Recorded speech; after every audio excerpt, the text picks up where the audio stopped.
Are you wondering what's going on in the housing market? My name is David. This is Richard. We're brokers in Stockton, California, and we're going to be covering the April 2023 housing market here locally. Yes. So Richard, why don't you get into the data here on the first slide?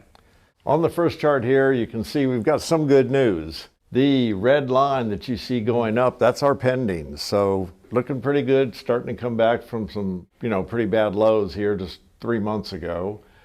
The light green line, although, is the listings, and they're still dropping. Our inventory is still falling. But the sales coming up a little bit, so the pendings are driving the sales up. David, do you have some exact numbers for us on these and some percentages? Or? Yeah, so we have 232 newly listed homes in the month of March. Wow. That's down from 279 a month before that. The amount of homes on the market continues to decline, and it's causing some housing crisis here locally. Yeah. And it's not just locally, it seems to be all of California and even across the United States that we're seeing this decline in the number of homes for sale. So technically, if you look at the data, it is a seller's market once again. Oh boy. Yeah, even though there's less demand, there's even less homes for sale, which is surprising. To make this point even further, let's pull up a chart looking back 5 years. All right, behind us here is a 5-year chart of the newly listed homes and sold homes. The light green bar is the newly listed homes. So we're going back to March of 2018 through today. And the lowest point of inventory on this chart was in early of 2021. We had about 250 homes on the market. And then again in December of 2021 or even January 2022. And we put that line across there. And as you can see, today's amount of homes on the market is the lowest point that we've seen, not only in 5 years, but if I was to show you a 10-year chart, Richard, that in a 10-year span, going back to 2013, it's the lowest it has been. That's kind of scary, I know. We just got out of this weird market where sellers totally ruled. It looks like we're going right back. Yeah, and here in Stockton, we have a population of over 300,000 people.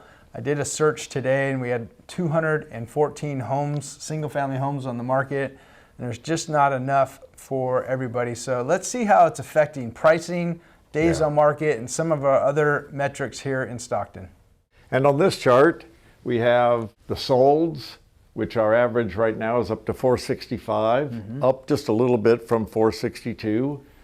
Our for sale price still going up at 554.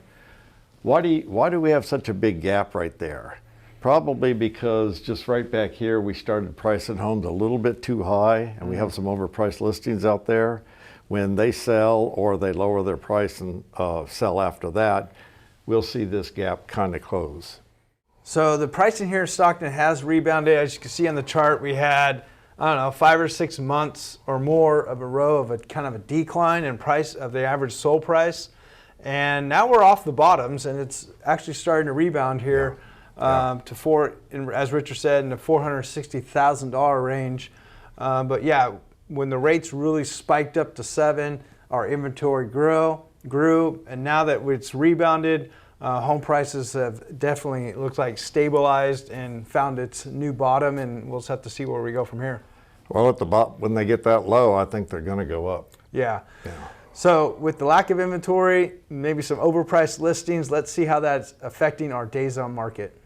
All right, so on this chart here, we have the dark green lines going across the top. This is our list to sales price ratio, which means how much is the home selling for relative to the list price. Yeah. And it's trending back up. Like I said on the previous chart with the average sold price, homes are declining in value.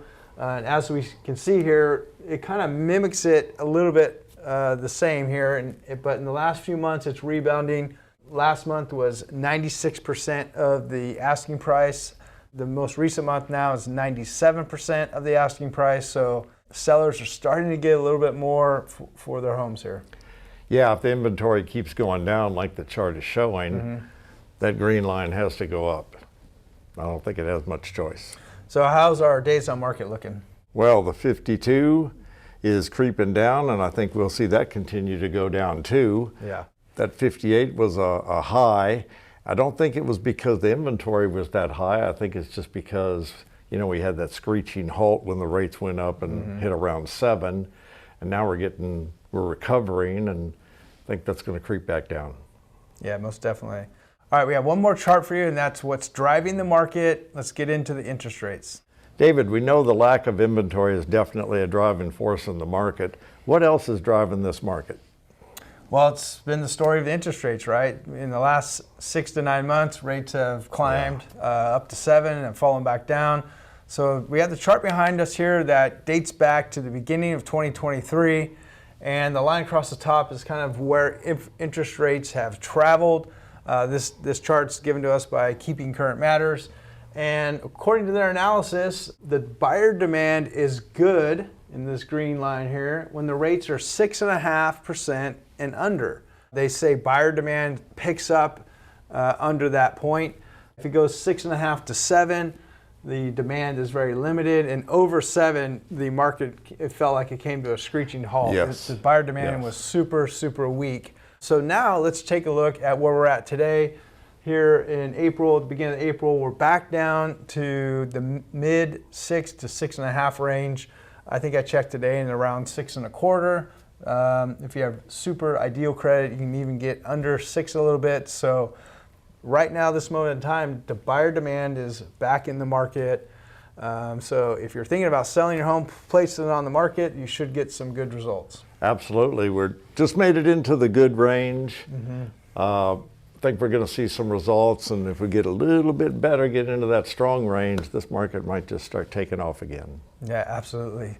It's going to be an interesting spring and summertime. It could be a very competitive one once again. So if you guys want, as always, if you have any questions about the market, the value of your home, you need a free consultation. We're here to help out in any way possible. Thanks so much for watching our April 2023 housing market update. If you want to see more of our videos, hit that subscribe button right down below. Give us a thumbs up if you like this as well. We will see you on the next one.